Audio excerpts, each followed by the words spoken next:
Hello, this is John Wallace with Speaking Intermediate. So, intermediate speaking for the week of April 27th to April 30th. April 30th is a holiday, so the classes on Thursday have a holiday. But everyone else on Monday the 27th and Tuesday the 28th do have class, and homework is due. So thanks very much for that. First thing I like to say is you have to do the CQI. So I will be sending this to you, the CQI. What you need to do is you need to suseo yogi. You need to write down your day. What day are you taking? Is it Monday? And the time. Is it Tuesday? And the time. Is it Thursday? And the time. Even if you're on Thursday, you still need to do it, okay? So this week, you have to do the CQI. So I want you to print it, and then write, suseo, and then either take a photo and email it to me or scan and email it to me. Do not write your name or your ID number. No name, no ID number. Here, yogi, no name, no ID number. Day and time you must do. Yes, you must do the day and the time. And when you send it to me, in the body of the email, have your name and ID number and time, just in case, but not here in the body of the email, because I will be seeing who did it. If you didn't do it, you will be considered absent. Okay? So if you want to be not absent, because absent is -2, you need to do this by the deadline. Okay? And the deadline is there for you. The CQI deadline is May 5. Except for Monday. If you're a Monday class, the deadline is 4/30, April 30. So April 30, on Monday, you have to get it to me by April 30. Everyone else, you have to get it to me by April 5. And that includes Thursday. Okay, so printer, suseo, write, take a photo, or scan, email to me, and you write the date and the time. The day of the class, Monday, Tuesday, Thursday, and the time. 900, 1100, 100, 1300, whatever. Okay? Right there. Thank you very much for that. So CQI is very important. Please do it. This way I can help you. You must do the CQI or you'll be considered absent. Okay. So we talk about the midterm exam. The midterm exam is 5 minutes long. I've sent you the paper on it, and it's 5 minutes long, and one student, it's a one-on-one interview for 5 minutes maximum. So I'll ask you a few questions, and you'll answer them. Full conversation. So you choose one topic, either topic 1, topic 2, or topic 3. It's 20% of your grade. 20% of your grade. 20%. So topic 1 is in the book. You've seen it. What kind of job and career do you want? Why? What are your career goals? What will you do to achieve them? Why do you want this career? And how will it bring you happiness? We saw that in Unit 2, job that you love. So that's in Unit 2. Right. That's in Unit 2, page 21 to 40. Use the vocabulary in that. Explain the pros and cons of your career choice. What's good and what's bad of your career choice. And I'll ask you questions about it. We'll give a little speech. I'll ask you questions, and it'll be over with quickly. It's only 5 minutes. Topic 2 is unusual destinations. That's travel. Pages 41 to 60. Unit 3. Explain a trip you took to an unusual destination. I went to Malaysia, which is unusual. What did you do that was different? How was it different from your hometown? Did you like it? Why or why not? So why or why not did you like it? And you'll be sent a link to Zoom on that day and the time of the midterm right there. So that's that. Then topic 3 is risk and reward. And you know about risk and reward. You go to Naver English Dictionary. You figure out what the risk of something is and the reward. You explain the difference between risk and reward. What are some risks that you took in your life? What happened? Did you get some reward or did you keep on trying? So I'll ask you questions about that. I have to see your face in the video, and you have to be able to use Zoom. And Zoom is I send you a link with a password, and you log in to Zoom. You can go to Zoom's website. I gave you a link. Please research how to get to Zoom and join a Zoom meeting on the website for Zoom. https://zoom.com, or you can go onto YouTube and research it. You can find it in Korean or English. You will speak on Zoom online to me during the midterm. Any questions? Please email me. And you have to choose a slot, a place for 10 minutes, and you need to send me your topic choice and time. So I'm looking for your topic choice and time. What time do you choose? If you don't choose it by May 5, I will choose it for you on Monday.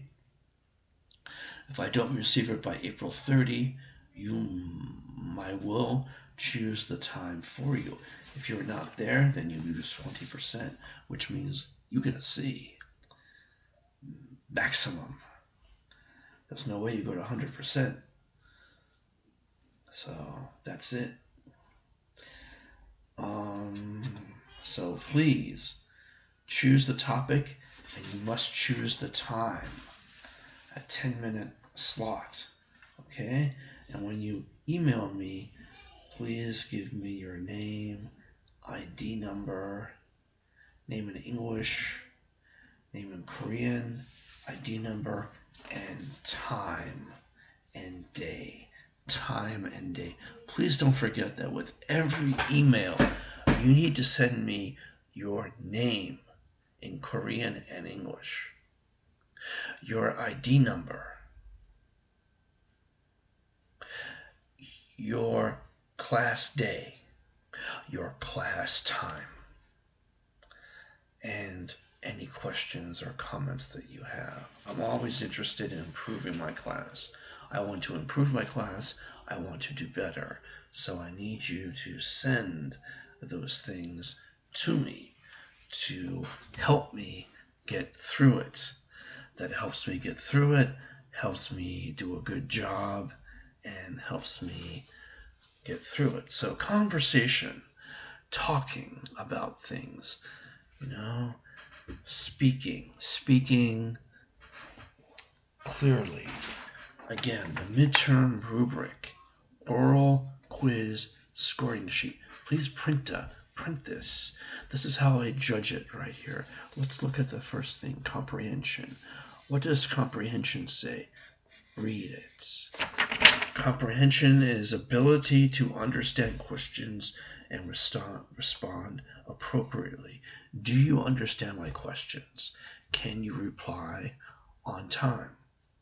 Fluency, like a song, is its smooth flow of words. Smooth flow of words. Ability to speak quickly, naturally, and without many pauses. Grammar, ability to use correct grammar and sentence structure. grammar is important. Past tense, present tense, all those things are quite important to talk about. Okay, the grammar is in the book. You should be studying it.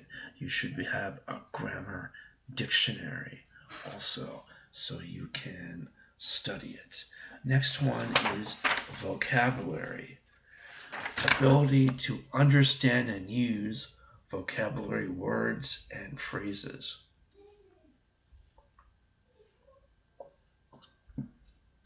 Can you use the words in the book? Do you know what they mean? Can you use them in a sentence? Can you use them? Remember, the vocabulary words are in the book for a reason. You have to show me that you know what they mean and you know how to speak with them. This is a speaking test, a conversation test. I need to see your face. No notes. Da da da da da da. No, that doesn't count. I don't want you using notes. I don't want you looking down using notes. Okay? I don't want you putting notes on the page right there. Okay? Don't do that. I want you to be able to talk and look me in the eye, non-chi, and be able to do that. Please be able to do that. It's important for me for you to be able to understand the words and the relations that we're talking about.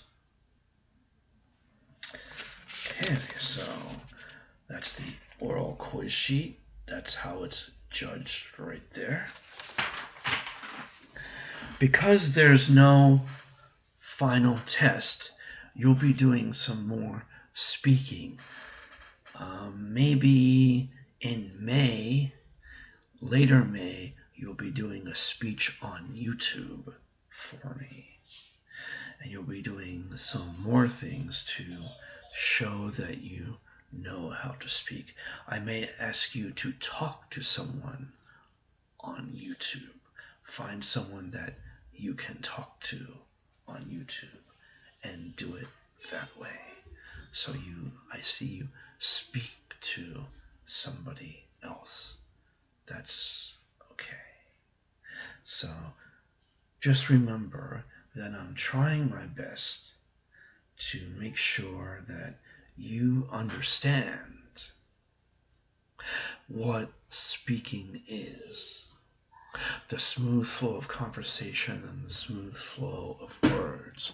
So I'd like you to watch a video on how to talk to anyone. So this is a video showing you how you can talk to anyone about any subject right here. So what I'll do is I'll be able to bring this up online and you can talk about it. But this is some helpful advice about how to talk to people, about conversation. Because you want natural conversation. And students have always thanked me for this video right here about being able to talk to people and being able to phrase things in a smooth, flowing way. And I want to thank you for your comments on email. I need to slow down a little bit in my speech, and I will do that. Thank you very much. And I've done my best about getting a new laptop with a new camera and making sure the light is on for it. So let me see right here.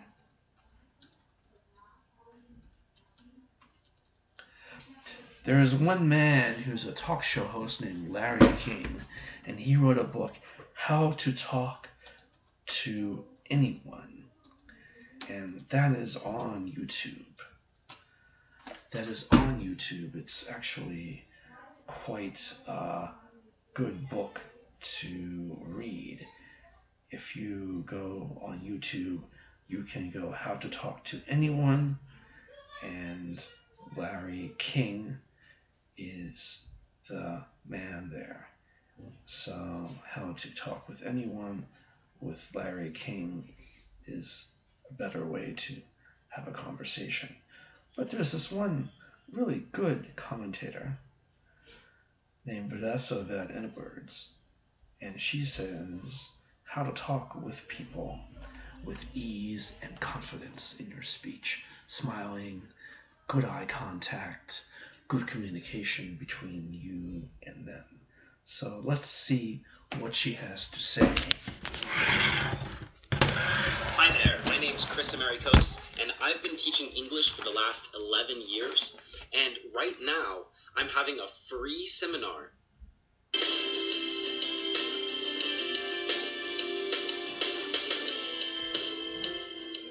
Thanks for watching AM Northwest. Our next guest says she can teach us how to make dazzling conversation with anyone we meet. We welcome back the author of Human Lie Detection and Body Language 101, Vanessa Van Edwards. Now, Vanessa, I just had to pull you away from a conversation with Tabby over there. Yes. But for folks who have a hard time making conversation, there's a science behind having a good conversation, right? Yeah, and the good news is the science of conversation. It can be used in any situation, whether it's professional, networking events, business meetings, colleagues.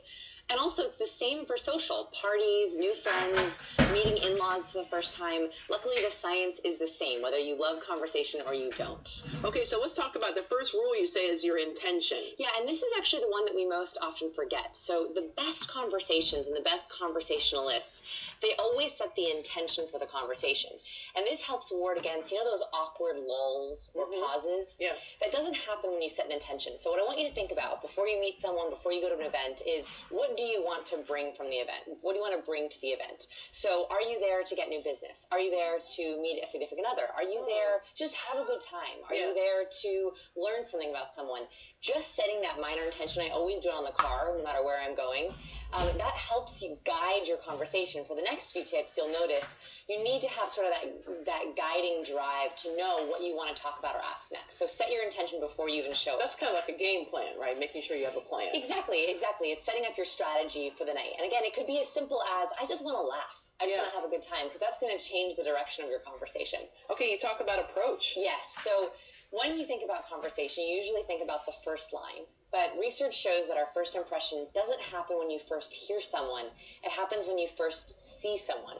So actually, the best conversationalists, they always approach. They almost start their conversation on the approach. So what I want you to do is anytime you're about to initiate conversation or you're about to go to someone and introduce yourself, is set yourself up right. So the best first impression happens when you have nice open body language. So you want your hands really visible, out of pockets, not tucked into your purse, not behind your back. Helps with our trust cues. Right. And then having your shoulders down and back. Anytime we turtle, it signifies anxiety. So shoulders down and back. And then your smile is actually your opening line. So when you smile at someone, it warms them up. Right. To them going, oh, this person's about to talk to me. Right. And it gets them sort of already going. It's like your opening line a little bit, your smile. Right. Oh, that's a good idea.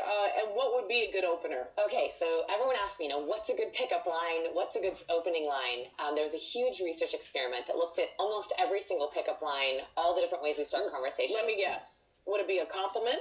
First thing you say is, I like that ring or those boots or that dress? Compliments are great second and third. The first one is, I know this is going to sound simple. Hello, how are you? Oh! By far. Yeah. That one by far. And if you think about it, that's actually, you don't really want to say something too intense when you first start. That's so you have this smile, you go up, you say, hey, how are you? I'm Vanessa, whatever. And then you go into what's next. And what's the next part, so you've already introduced. So you don't even say your name? You can say, hey, hey, how are you? I'm Vanessa. Gotcha. Hey, how are you? That hey, how are you? Hello, how are you? It's actually so nice because it's so easy and it's so natural. So don't think of anything crazy. Just go with what's simple. Okay. And then what I want you to do is look for what's called conversation sparks. So conversation sparks, this is the difference between a dazzling conversation and kind of like a meh conversation. Right. So conversation sparks are, the nonverbal cue is when you're engaging curiosity. when you're engaging someone to go, wow, that's really interesting. And can I teach you the nonverbal sign for sparks? Sure. So across cultures, across genders and races, there's one thing that everyone does when they are super engaged, and it's the eyebrow raise. Oh. So you just did it. Anytime someone says something interesting, we go, oh, that's what you're looking for. You're looking for the topics, the conversations, the stories that make them go, oh, really? That means you're really listening. That means that you're not just going into boring. So what I want you to think about is you set your intention, right? So maybe your intention is to get to know your in-law better, right? So what you'd be doing is asking questions. You're trying to look for likes, mutual likes. Do you like this? Restaurants, vacations? Do we have similar hobbies that we like? And then you're looking for that, oh, I love the baseball game last night. And then you know you've hit it. You've hit a spark. And then you can go down that hole, on that rabbit hole in the conversation. So you're looking for the spark, the eyebrow raise, when you set that intention. That's what you're looking for the whole time. Okay, ending a conversation. My husband and his family can never end, and I don't know how they do it, but they can never end a conversation. It's the funniest thing. So we don't think about ending a conversation as important, but actually your last impression is just as important as your first impression. So here's what you do. Here's a really easy way. If you ever want to end a conversation, first, mention, it's called a future mention. So, hey, what are you up to this weekend? What are you doing later today? It actually shifts the focus from present to future. Oh, yeah. And then they talk about, oh, yeah, this weekend, I'm gonna go to the hike in Forest Park. Right. That's your cue to say, well, it was so great speaking with you. I wish you the best of luck on that hike. I hope it's great fun. So actually that future mention is a nice little segue, and it's a really clean, nice, polite way to thank them for the conversation and then wish them the best of luck on whatever their future endeavor is. That's a good idea. Easy. Let's say you're at a party and you want to make sure that someone feel comfortable coming up to you. What would be good body language? Oh, I love it. Okay, so what you want to look for yourself and others is the pivot out. So whenever you're trying to approach two people or three people, anytime they're both facing each other so their toes are aligned, you know that they're probably not open to anyone else. They're having a conversation. Don't interrupt them. So when you want to be approached or you want to approach someone else, look for the pivot out. That's when someone's, they're talking to each other, but their body is actually angled out. Their toes are angled out. That means they're much more open. They're available to approach, and you want to do the same. So if you're talking to someone, you still want people to come up to you. Make sure you pivot out towards the room. That signals people that you are open, physically and literally. And I would guess, too, to get off your cell phone. Oh, my goodness. I mean, I hope that goes without saying. The worst thing you can do is... it's a habit for a lot of people, and they assume that anybody can come up and talk to them, but if I see someone on their cell phone, I'm not going to approach them. And the problem is when we get nervous and we have no one to talk to, what do? We're like, I'm going to pretend to text. Right. The problem is it's this bad cycle. You don't have anyone to talk to, so you pretend to text, and then no one comes up to you. So what I would say is you're much better off going to get a drink. Always have something in your hand. It feels nicer to have something in your hand. Right. And plant yourself right where people exit the bar or the food, because that's the sweet spot. That's where everyone's like, I have no one to talk to. So be that person who's like, hey, so what are you drinking? What'd you get? Doesn't this food look great? Hey, hello, how are you? Yeah, gotcha. Plant yourself right there. Really good tips, Vanessa, as always. We want to tell folks, if you'd like to find out more, Human Lie Detection Body Language 101, Vanessa Van Edwards. Do you love this video? Then give us some love in the comments. Like this video and subscribe to our channel. Anyway, that was a video on how to talk to people and how to have conversations with people and the importance of nonverbal communication, how people's body language is and how they feel about things. So I thought that was pretty interesting. How to talk to anyone. You can see that on the page there. Pretty interesting. Anyway, so please make sure that you sign up for the video for the midterm test and explore Zoom and send me the CQI soon. You can send it to me today or tomorrow. Just send it to me fast and put down your day and your time. That will be very helpful. Please send it to me now if you can print it. It's very helpful for me to do that. I wish the university would just have a PDF file that they can send to people on it. That would be very helpful for me to have. Okay, so we've pretty much gone through the first part of the book, units 2, 3, and 5 of Pathways. Then we have the midterm, and then we go through 6, 7, and 8 of the book. So we've gone through quite a bit of it already. And so I want to go to page 91 in the book. I want to talk about adventures and a personal plan. So if you could go to the book and go to page 91 in the book, and go to lesson task, presenting a personal plan. So page 91 in the book, presenting a personal plan. And it says to work in a small group, but you can do this yourself. You look at the categories: food, school, career, travel, sports, exercise, and then your idea. So discuss different ways to become more adventurous. If you don't know what that word is, ADVENTUROUS, ADVENTUROS. Please look it up in the Naver Online Dictionary and take notes in the chart. So we can try a different international food every month. That's adventurous. That's doing something different. So for food, they have a category put in: try international foods and cook a new dish. So give yourself ideas for school, career, adventurous. Take new courses, maybe in art, maybe in a hard science, something very different. Travel, go someplace completely new, like Indonesia or Nepal or Ecuador, Peru. Do something very different. Go to the unexpected places. You can do something like that. So what I will do is, on the next video, I will go into the rest of this chart right here. So thank you very much for being my students. Don't forget the CQI, and you will go to the next video. Okay? You'll go to the next video, and we'll continue with being adventurous on page 91. Thank you.